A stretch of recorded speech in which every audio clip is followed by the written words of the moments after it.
Hi friends, welcome to அம்மாவின் அசத்தன் channel. இன்றைக்கி நம்ம தேங்காய் பால் சாதம் ரெசிபி பார்க்க போகிறோம். ஈஸியாக சட்டுன்னு செஞ்சிடலாம். ஒரு 20 நிமிஷம் இருந்தால் போதும். மார்னிங் டைமில் செஞ்சு ஈஸியாக லன்ச் ரெடி பண்ணிடலாம். வாங்க அதை பார்க்கலாம். 2 கிளாஸ் பச்சரிசி எடுத்து கழுவி ஊற வச்சுருக்கேன். ஒரு 10 நிமிஷம் ஊற வச்சா போதும். பச்சரிசி நம்ம புழுங்கலரிசி கூட யூஸ் பண்ணிக்கலாம். புழுங்கலரிசினா ஒரு 1/2 hour ஊற வைங்க, உங்களுக்கு தெரியும் இல்லையா அது. அப்புறம் பச்சை மிளகா 2 கிளாஸ்க்கு 4லேருந்து 6 வரைக்கும் போடலாம். நீங்கள் காரத்துக்கு ஏற்ப போட்டுக்கோங்க. நீங்கள் காரம் கம்மியாக சாப்பிட்றீங்கன்னா 4 போட்டுக்கோங்க. நான் 5 மீடியமாக போட்டிருக்கேன். இல்லை காரம் கூட சாப்பிட்றீங்கன்னா நீங்கள் ஒரு 6 மிளகா வரைக்கும் போட்டுக்கலாம். பூண்டு ஒரு 2 முழு பூண்டு நான் உரித்து வச்சுருக்கேன். அப்புறம் வெங்காயம் மீடியம் சைஸ்னால் ஒரு 3 வெங்காயம், பெரிய வெங்காயம்னா ஒரு 2 வெங்காயம் உரித்து கட் பண்ணி வச்சுருக்கேன். பொடியாக கட் பண்ண வேணால் க்யூப்ஸாக இந்த மாதிரி கட் பண்ணால் போதும். அப்புறம் தாளிக்கிறதுக்கு சோம்பு, பட்டை, இலை, லவங்கம், இது அன்னாச்சிப்பூ. அப்புறம் தேங்காய் பால் ஒரு 1/2 மூடி தேங்காய் எடுத்து நான் பால் எடுத்து வச்சுருக்கேன். நம்ம 4 கிளாஸ் பால் தேவைப்படும். பால் கூட குறைச்சல் இருந்தால் பரவாயில்ல, நம்ம தண்ணி ஆட் பண்ணிக்கலாம். ஸோ 2 கிளாஸ் அரிசினா அதுக்கு பால் தண்ணி எல்லாம் சேர்த்து நமக்கு 4 கிளாஸ் வேக வைக்க வேணும். இப்போ நம்ம தேங்காய் பால் சாதம் செய்ய ஆரம்பிச்சிடலாம். வாங்க.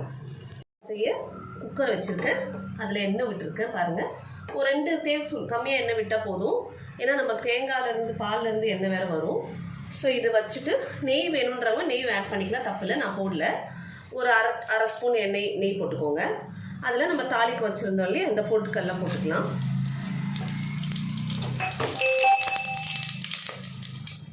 போட்டு அது வதங்கினதும் பச்சை மிளகா போட்டுக்கலாம்.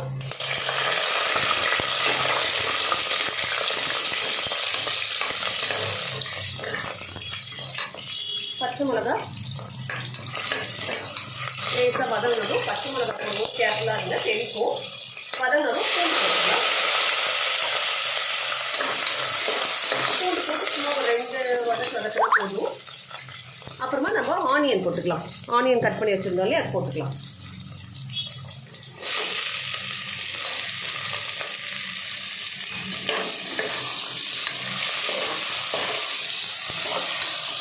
ஆனியன் போட்டதும் தேவையான அளவு உப்பு போட்டுக்கலாம்.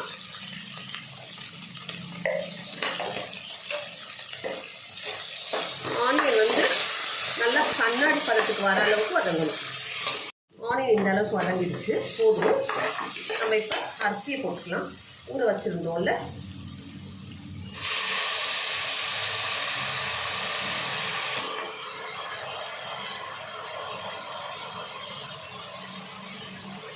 அரிசி போட்டு 2 வதக்கலாம். சும்மா போதும்.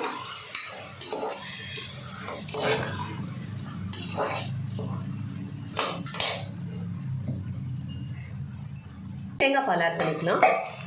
நான் இந்த கிளாஸில் அரிசி எடுத்தேன். ஸோ இதில் 4 கிளாஸ். 1 2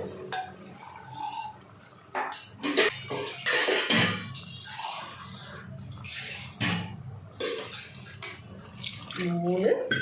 எனக்கு 3 கிளாஸ் தான் பால் வந்துருக்கு. அதனால் நான் 1 கிளாஸ் கூட எக்ஸ்ட்ரா தண்ணி ஆட் பண்ணிக்கிறேன். ஆட் பண்ணிவிட்டு இதில் நம்ம கொஞ்சம் பெருங்காயத்தூள் போட்டுக்கலாம். டேஸ்ட்டும் இருக்கும், நமக்கு கேஸ் ப்ராப்ளமும் வராது. பெருங்காயத்தூள். அப்புறம் உப்பு சரி பார்த்துக்கோங்க. நம்ம முதலே உப்பு போட்டோம், அது சரியாக இருக்கான்னு பார்த்துட்டு இந்த ஸ்டேஜில் எனக்கு உப்பு பத்தலை. ஸோ அதுக்கேற்ற மாதிரி நம்ம உப்பு போட்டுக்கலாம். கரெக்டான அளவு, தேவையான அளவு உப்பு போட்டுக்கலாம்.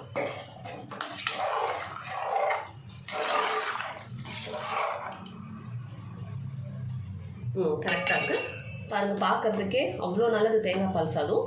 இதை நம்ம மூடி போட்டு ஒரு 2 விசில் விட்டால் போதும். பச்சரிசினா 2 போதும். நீங்கள் புழுங்கல் அரிசி செஞ்சீங்கன்னா ஒரு 3 விசில் விட்டுக்கோங்க. 2 விசில் விட்டு குக்கர் விசிலும் கேஸ் கட் ரிலீஸ் ஆயிடுச்சு. பாருங்கள் எவ்வளோ நல்லா இருக்குது ரைஸ்.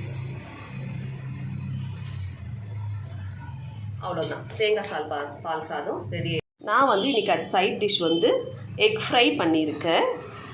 இது கூட நீங்கள் வந்து சிக்கன் கிரேவி இல்லைனா புதினா தொகையல் இல்லைனா பொட்டேட்டோ பட்டாணி ஃப்ரை அந்த மாதிரி காரமாக ஏதாவது செஞ்சு கூட சைட் டிஷ் செஞ்சு சாப்பிட்டோன்னா அட்டகாசமாக இருக்கும்.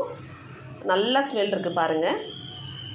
அவ்வளோதான் ஃப்ரெண்ட்ஸ், சூப்பரான தேங்காய் பால் சாதம் ரெடி. இந்த எக் ஃப்ரை ரெசிபி கூட நமக்கு சேனலில் டிஸ்கிரிப்ஷனில் கொடுத்துருக்கேன், வீடியோ இருக்குது, லிங்க் நான் டிஸ்கிரிப்ஷனில் கொடுத்துருக்கேன், பார்த்துக்கோங்க. Thank you friends. சேனலில் சப்ஸ்கிரைப் பண்ணுங்கள், லைக் பண்ணுங்கள், கமெண்ட் பண்ணுங்கள், ஷேர் பண்ணுங்கள். அடுத்த வீடியோவில் பார்க்கலாம்.